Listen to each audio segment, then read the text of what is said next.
1. I am by birth a Genovese, and my family is one of the most distinguished of that republic. My ancestors had been for many years counselors and syndics, and my father had filled several public situations with honor and reputation. He was respected by all who knew him for his integrity and indefatigable attention to public business. He passed his younger days perpetually occupied by the affairs of the country. A variety of circumstances had prevented his marrying early, nor was it until the decline of life that he became a husband and the father of a family.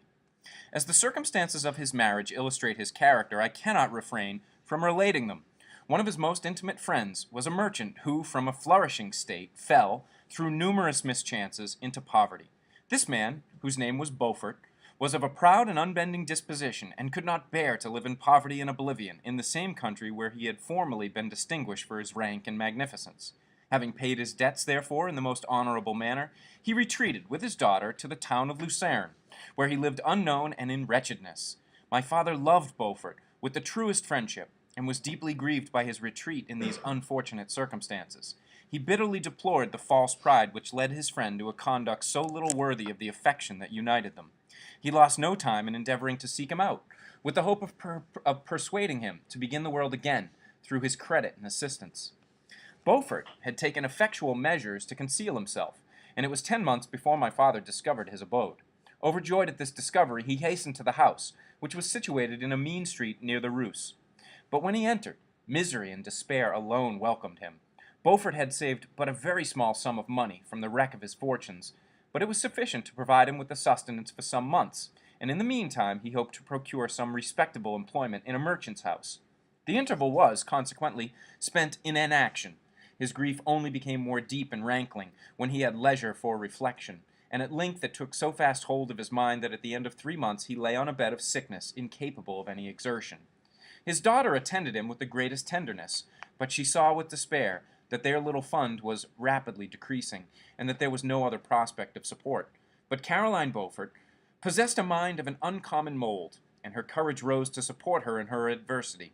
She procured plain work, she plaited straw, and by various means contrived to earn a pittance scarcely sufficient to support life. Several months passed in this manner. Her father grew worse, her time was more entirely occupied in attending him. Her means of subsistence decreased, and in the 10th month her father died in her arms, leaving her an orphan and a beggar. This last blow overcame her, and she knelt by Beaufort's coffin, weeping bitterly, when my father entered the chamber.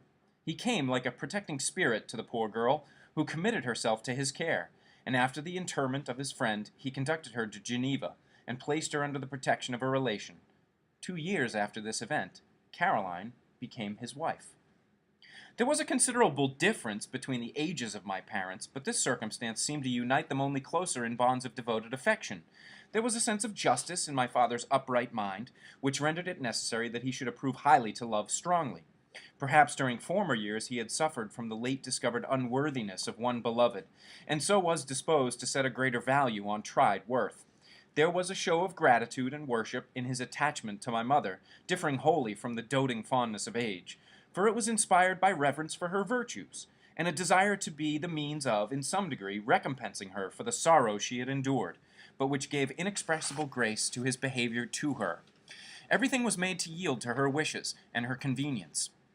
He strove to shelter her, as a fair exotic is sheltered by the gardener, from every rougher wind, and to surround her with all that could tend to excite pleasurable emotion in her soft and benevolent mind. Her health, and even the tranquillity of her hitherto constant spirit, had been shaken by what she had gone through. During the 2 years that had elapsed previous to their marriage, my father had gradually relinquished all his public functions, and immediately after their union they sought the pleasant climate of Italy, and the change of scene and interest attendant on a tour through that land of wonders, as a restorative for her weakened frame. From Italy they visited Germany and France. I, their eldest child, was born at Naples, and as an infant accompanied them in their rambles. I remained for several years their only child. Much as they were attached to each other, they seemed to draw inexhaustible stores of affection from a very mine of love to bestow them upon me. My mother's tender caresses and my father's smile of benevolent pleasure, while regarding me, are my first recollections. I was their plaything and their idol, and something better, their child, the innocent and helpless creature bestowed on them by heaven, whom to bring up to good, and whose future lot it was in their hands to direct to happiness or misery, according as they fulfilled their duties toward me. With this deep consciousness of what they owed toward the being to which they had given life, added to the active spirit of tenderness that animated both, it may be imagined that while during every hour of my infant life I received a lesson of patience, of charity, and of self-control, I was so guided by a silken cord that all seemed but one train of enjoyment to me. For a long time I was their only care. My mother had much desire to have a daughter, but I continued their single offspring. When I was about 5 years old, while making an excursion beyond the frontiers of Italy, they passed a week on the shores of the Lake of Como. Their benevolent disposition often made them enter the cottages of the poor. This to my mother was more than a duty. It was a necessity, a passion, remembering what she had suffered and how she had been relieved, for her to act in her turn the guardian angel to the afflicted. During one of their walks, a poor cot in the foldings of a veil attracted their notice as being singularly disconsolate, while the number of half-closed children gathered about spoke of penury in its worst shape. One day, when my father had gone by himself to Milan, my mother, accompanied by me, visited this abode.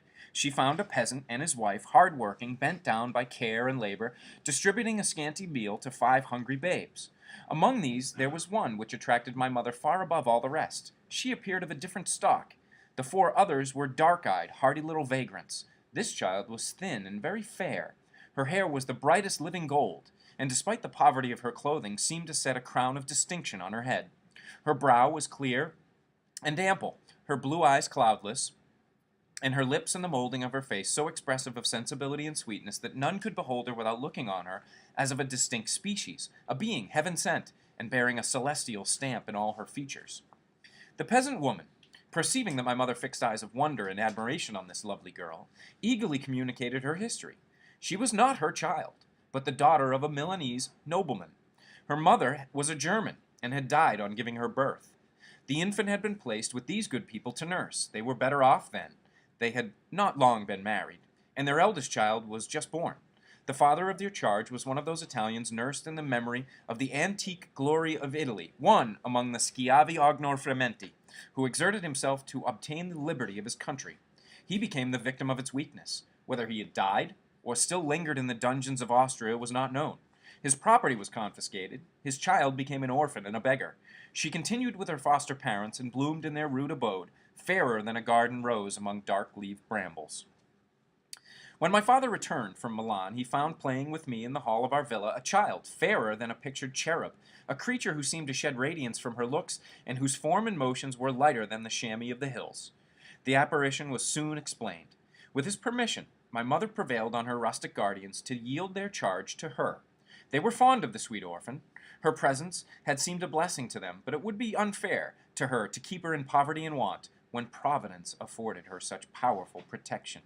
They consulted their village priest, and the result was that Elizabeth Lavenza became the inmate of my parents' house, my more than sister, the beautiful and adored companion of all my occupations and my pleasures. Everyone loved Elizabeth. The passionate and most reverential attachment with which all regarded her became, while I shared it, my pride and my delight. On the evening previous to her being brought to my home, my mother had said playfully, "I have a pretty present for my Victor. Tomorrow he shall have it." And when on the morrow she presented Elizabeth to me as her promised gift, I, with childish seriousness, interpreted her words literally and looked upon Elizabeth as mine, mine to protect, love, and cherish. All praises bestowed on her I received as made to a possession of my own. We called each other familiarly by the name of cousin. No word, no expression could body forth the kind of relation in which she stood to me, my more than sister, since till death she was to be mine only. Chapter 2. We were brought up together. There was not quite a year difference in our ages. I need not say that we were strangers to any species of disunion or dispute. Harmony was the soul of our companionship, and the diversity and contrast that subsisted in our characters drew us nearer together. Elizabeth was of a calmer and more concentrated disposition, but with all my ardor, I was capable of a more intense application, and was more deeply smitten with the thirst for knowledge.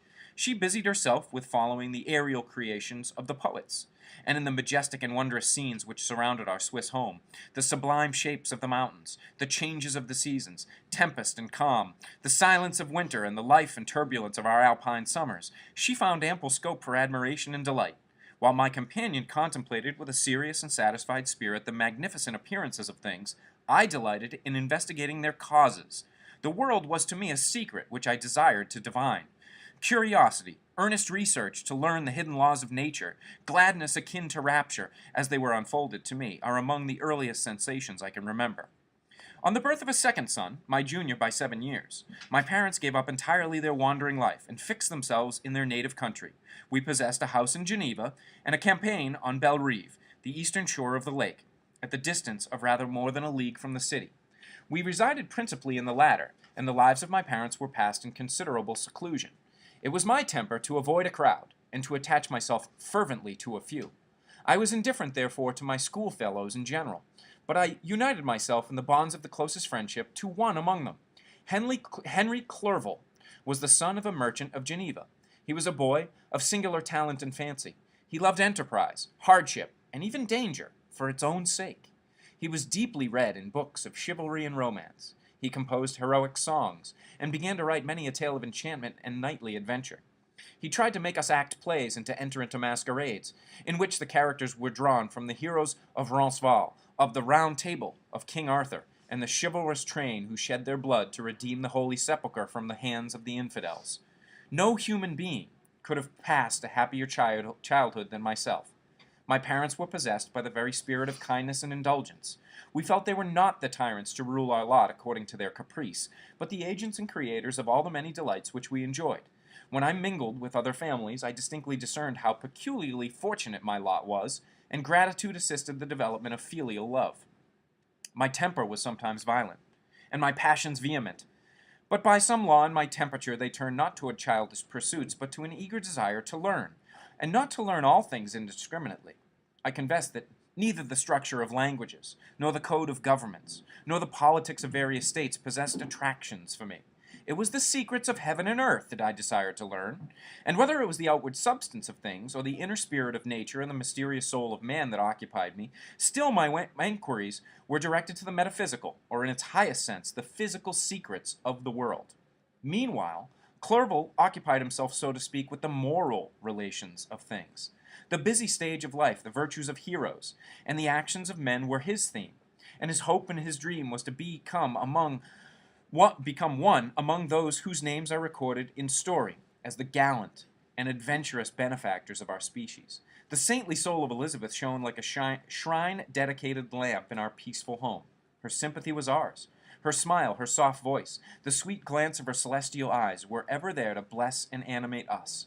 She was the living spirit of love to soften and attract. I might have become sullen in my study, rough through the ardor of my nature, but that she was there to subdue me to a semblance of her own gentleness. And Clerval, could aught ill entrench on the noble spirit of Clerval? Yet he might not have been so perfectly humane, so thoughtful in his generosity, so full of kindness and tenderness amidst his passion for adventurous exploit, had she not unfolded to him the real loveliness of beneficence, and made the doing good the end and aim of his soaring ambition. I feel exquisite pleasure in dwelling on the recollections of childhood before misfortune had tainted my mind, and changed its bright visions of extensive usefulness into gloomy and narrow reflections upon self. Besides, in drawing the picture of my early days, I also record those events which led, by insensible steps, to my after tale of misery. For when I would account to myself for the birth of that passion which afterwards ruled my destiny, I find it arise like a mountain river from ignoble and almost forgotten sources. But swelling as it proceeded, it became the torrent which in its course has swept away all my hopes and joys. Natural philosophy is the genius that has regulated my fate.